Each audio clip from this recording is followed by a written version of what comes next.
Let's learn how to make Vietnamese coffee with fin, which is Vietnamese coffee filter.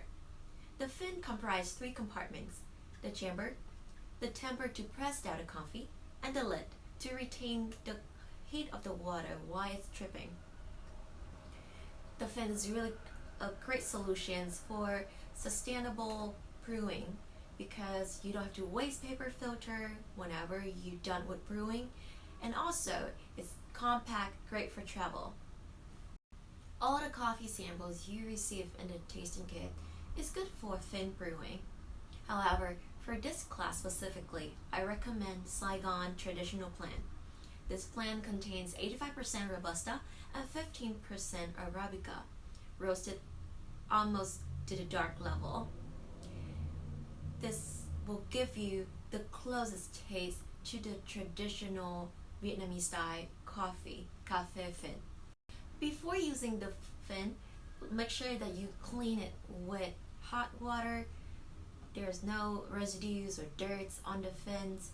You don't want those substances in your coffee.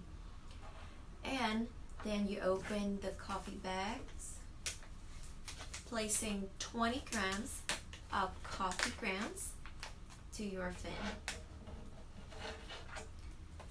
For fin brewing, we use medium grind coffee.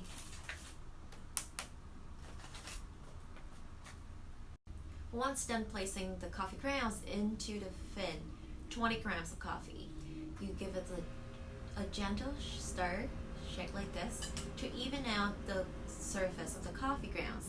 And then boil water to 205 degrees, which is a little bit hotter than the cupping, the water used for cupping. Again, it's 205. I usually do 3 rounds of waters.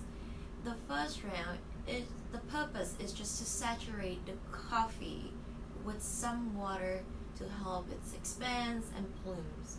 You can pour about 50 milliliters, just 1/3 of the fin, not up to the rim, just 1/3, just a little bit. And then you wait about 15 to 30 seconds, making sure that the coffee is infused well with the hot water first.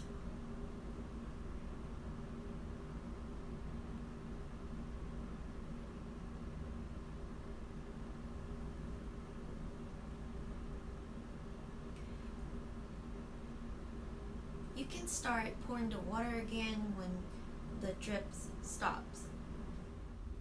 Now there are 2 options for the next step.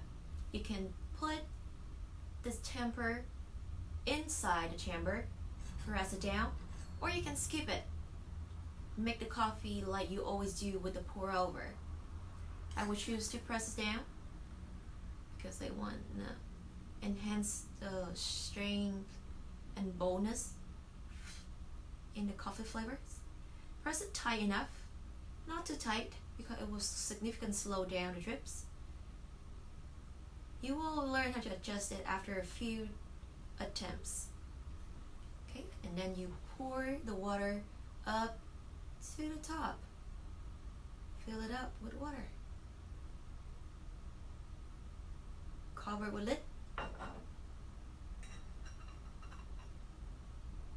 And wait.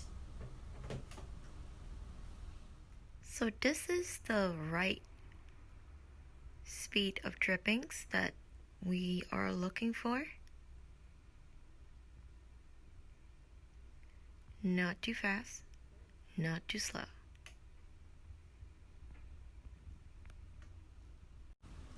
It looks like the coffee is running out. We will continue putting in more water in here, about another 50 or 100, depending on how concentrate you want your brew is. And then we wait again. This brewing technique definitely requires a lot of patience, and not for those who on the go. When the coffee is done brewing, you can eventually blade the chambers on top of the lids to cover the bottom and then remove it. I like to transfer my brew into another cup because I don't like the residues at the bottom of the coffee after brewed with Fin. I prefer a cleaner cup eventually.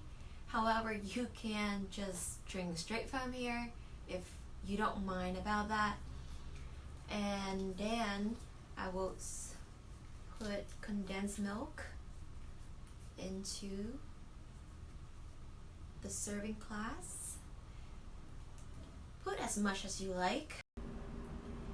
Be aware of the amount of condensed milk you put in your coffee, because if you overdo it, it can be very, very sweet and kind of destroy the coffee flavors. Like, you know, all the good tasting notes, it would just disappear because overpowered by the condensed milk and the sweetness of the milk. Okay, now I'm just gonna transfer the coffee into my serving glass. All the residues at the bottom, I'm gonna throw it away. Give it a good stir. At this point, you can just, you know, enjoy the coffee already. I like my drink cold, so I'm gonna put a lot of ice in there and sip it throughout my day.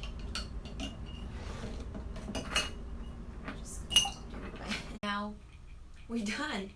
You finally make Vietnamese coffee on your own at home. You don't need to go to the restaurant anymore. You don't need to go to the Vietnamese coffee shop anymore to get it. And I hope that you like what you're about to drink. And let me know your thoughts. Is it too sweet for you? Is it too bitter? Or you prefer something else? Let me know, and I would love to hear from you. Cheers.